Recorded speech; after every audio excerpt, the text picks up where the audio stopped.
Harka fuula daawwattootaa fi dhaggeeffattoota keenyaa nagaan keenya kabajaa fi jaalala bakka jirtan maratti isin akka kabajachaa oduuwwan wayitaa'oo yeroo kanaaf qopheeffanan isinitti himaa dursa oduu ijoo. Biltiginnaan magaalaa Finfinneetti walajjeechaan haa dhaabbatu nageenyi waaraan fuulla'insa haa mirkanaa'u jechuun dargaggoota wajjin mariin geggeesse jechuun karaa miidiyaa isaa ifoomse.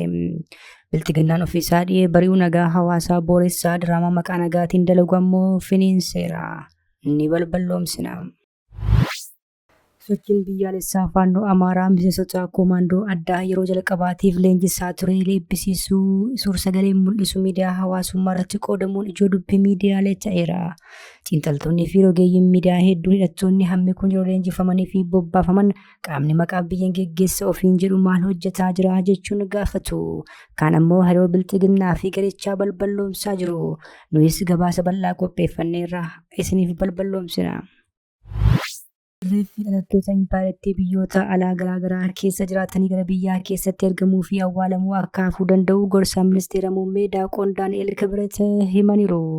Gorsaa ministeera muummee kun biyya nuti dhiigaa fi lafeen dheegnetti lammiin keenya biyya biraa jiraatu dhufee awwaalamuu hin qabu jechuunis dheekkamaniiru.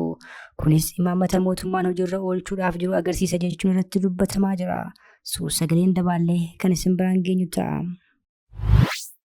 Komishiin Gumruukaa Impaayirtii Guraandhala 26 hanga bitootessa 2018 akka lakkoofsa Impaayirtiitti hordofii taasiseen meeshaalee kontiroobaandii qarshii miliyoona 300 fi miliyoona 51.1tti tilmaamu waajjiraalee saadamee garaagaraatti to'annaa jala oolchuu beeksise. Ibsa komishinichaa kan isin biraan geenyu ta'a. Eegduun warraaqsaa Riippaabilikaa Islaamaa Iraan Israa'el irratti haleellaa 48ffaa geggeessuu miidiyaan biyyattii gabaaseera.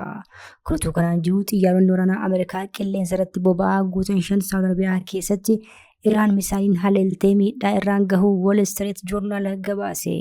Kanas inni dhageessu.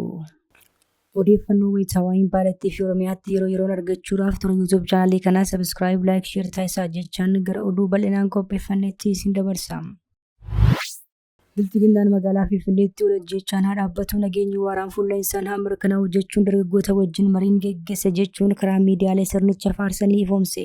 Biltiginnaan ofiisaa dhihee bari'uu nagaa hawaasaa booressaa diraamaa maqaa nagaatiin dalagu ammoo finiinsee itti fufeera. Biltiginnaan erga aangootti dhufee kaasee waggoota 8 darban Oromiyaa keessatti akkasumas waggoota 4 darban kaaba Impaayirtiitti dantaa murna tokkoo fi barcuma aangoo nama dhuunfaa tiksuuf lubbuu lammiilee kumaatamaan lakkaa'amanii galaafachaa ture ammas jira. Hanga afara nagaa kan ta'e biltiginnaan guyyaa har'aa marii paanaalii gamtaa qeerroo dargaggoota Oromootiin qophaa'e kan dargaggoota Oromoo fi qaamolee hawaasaa garaagaraa hirmaachise geggeesseera jechuun karaa miidiyaalee isaa ifoomseera. Boqonnaan qabsoo Oromoo kan walajjeechaa osoo hin taane sirna cimaa waloon ijaarrachuun hiyyummaa fi boodattafummaa keessaa bahuuf tokkummaa keenya itti cinuudha jechuun itti gaafatamaan paartii biltiginnaa damee Oromiyaa obbo Kaffaaloo Tafarraa maricha irratti yoo dubbatan ammoo dhagahameera. Uummanni Oromoo saboota sirnoota darbanii cunqurfamaa turan keessaa tokko ta'uu himuun cunqursaa kanaaf garuu kan jilbeenfannee fi qabsoo hadhaa geggeessaa turuu himu namni kun amma garaagarummaa ilaalchaa illee yoo jiraate akka aadaa fi duudhaa keenyaatti marii fi marabbaadhaan hiikkachuun itti fufsiisa sirna murteessaa waan ta'eef sababa mariin hiikkachuu dhabuutiin afaan qawween wal dhaabbannee kan wal ajjeesnu yoo ta'e kun faayidaa diina Oromoof ta'a jechuunis dubbataniiru.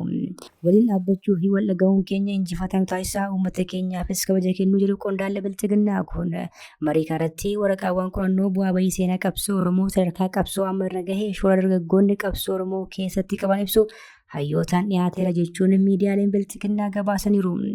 Gamtaan qeerroo dargaggoota Oromoo rakkoon nageenyaa naannoo Oromiyaa akka hiikamuu fi qeerroo Oromoo nagaa dheebote nagaa akka argatu akkasumas rakkoo jiru bifa ammayyaa'een marii fi marabbaan furuu kan kaayyeeffate ta'u waltajjii kanarratti dubbatameera.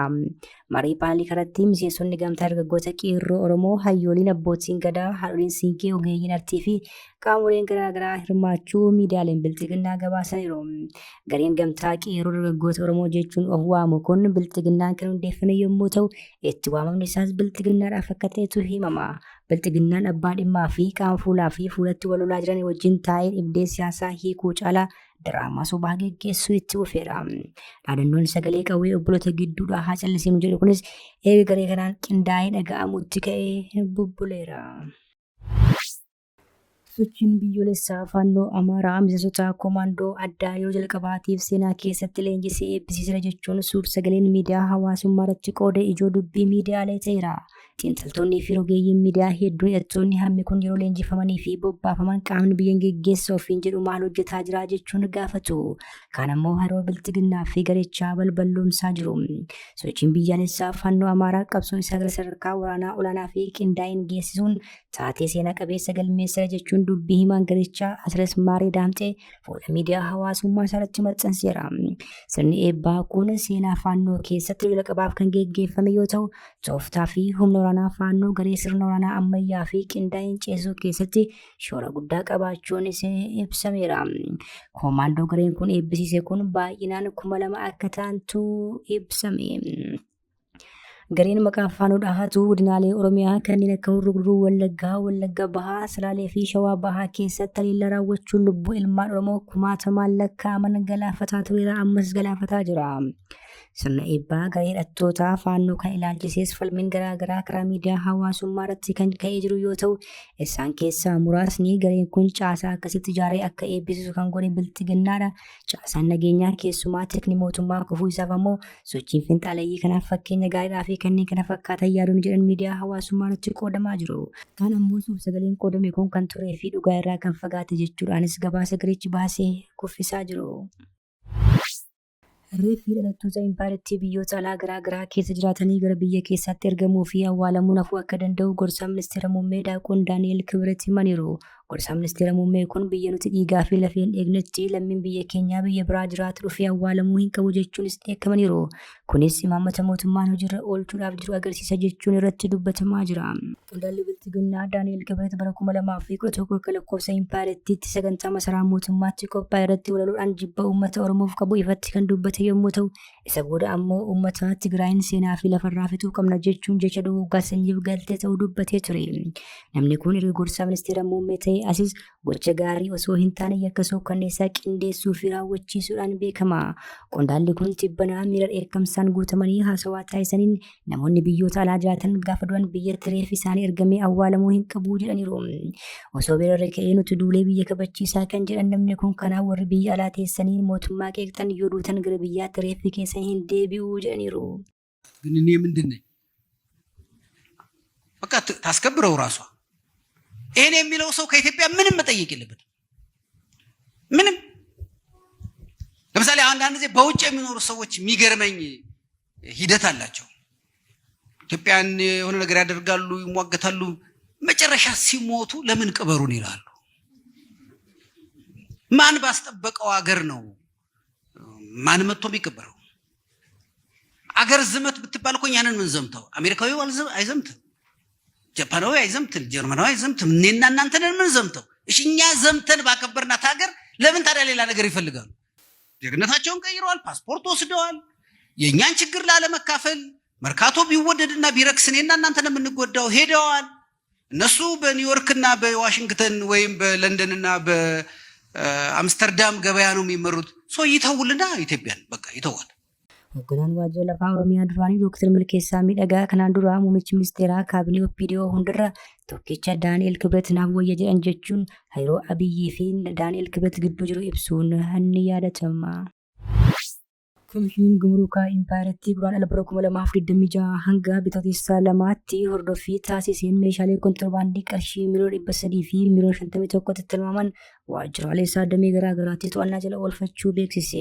Akka ibsa komishinichi bitootessa 4 bara 2018 akka lakkoofsa Impaayirtiitti baasee agarsiisutti meeshaaleen qabaman keessaa qarshii miliyoona 342.4 biyya alaatiif kan yaadame yoo ta'u, kan hafe qarshii miliyoona 8.7 ammoo alergiidhaaf kan yaadame ta'utu ibsame. Meeshaaleen to'ataman kunneenis uffata haaraa fi kan itti fayyadaman akkasumas meeshaalee elektirooniksii, buna, midhaan, meeshaalee konkolaataa, meeshaalee miidhaginaa, caatii, qoricha sammuu namaa hadoochuu, qoricha albuudota, horii fi maallaqa biyya alaa kan dabalate ta'uun ibsameera. Duula seera kabachiisuu kana keessatti waajjiraalee gumruukaa kanneen akka Dirree Dhawaa, Hawaasaa fi Mooyyaalee sadarkaa olaanaa qabachuu isaaniitu ibsame. Haaluma kanaan Dirree Dhawaatti qarshii miliyoona 86, Hawaasaatti miliyoona 71 fi Mooyyaaleetti ammoo qarshii miliyoona 48 ta'utu ibsame. Akkaataa ibsaa komishinichi baasetti kontirbaandiin kun tattaaffii waloo qondaaltota gumruukaa, poolisoota federaalaa fi naannoo akkasumas haasaan sakatta'iinsaa odeeffannoo hordoffii taasiseen kan qabamedha jedhamuun himameera. Dhimmicha irratti qorannoon Dhimmicha irratti namoonni 16 shakkamanii to'annaa jala oolaniirus jedhame. Akkasumas konkolaattonni 7 meeshaalee kana fe'anii geejjibaa turanis to'atamaniiru. Eegduun warraaqsaa Riippaabilikaa Islaamaa Iraan Israa'el irratti haleellaa 48ffaa geggeessuu miidiyaan biyyattii gabaaseera. Haleellaan kun Libaanos irraa Hezbollaa waliin akka geggeeffame maddi oduu mootummaa biyyattiitti hidhata qabu himeera. Kun kanaan utuu jiruu xiyyaaronni waraanaa Ameerikaa qilleensa irratti boba'aa guutan 5 Saawud Arabiyaa keessatti Iraan misaayiliin haleeltee miidhaan irra gahuu Wall Street Journal gabaaseera. Xiyyaaronni kunneen osoo humna qilleensaa ilma mootii Saawudii Sultaan keessa jiranii guyyoota muraasa dura haleellaa misaayilaa Iraan geggeessitee rukutamuu isaanii aangawoonni Ameerikaa eeruun gabaafameera. Xiyyaaronni waraanaa boba'aa fe'an kunneen haleellaa irratti raawwatameen miidhaan irra gahus garuu guutummaan guututti akka hin manca'in aangawaan kun dubbataniiru. Xiyyaarota waraanaa Ameerikaa 5 kanarratti haleellaan raawwatamuu gabaasni ibsu kun kan bahe xiyyaarri humna qilleensaa boba'aa guutuu keessii 135 kamisaa darbe Iraaq lixaa keessatti kufee caccabuun isaa erga dhagahamee booda. Ba'a giddu galeessaatti argama waraanaa Ameerikaa kan to'atu humni waraanaa Yuunaayitid Isteetsi ajaja giddu galeessaa seentikoom akka mirkaneessetti balaa mudate kanaan namoonni 6 xiyyaaricha keessa turan du'aniiru. Kabajamtoota hordoftoota keenya oduun sa'aatii kanaaf qabannee dhiyaannee kana gaammaatti hordoftan ture. Oduu biraan hanga walitti deebinutti nagaa ta'aa.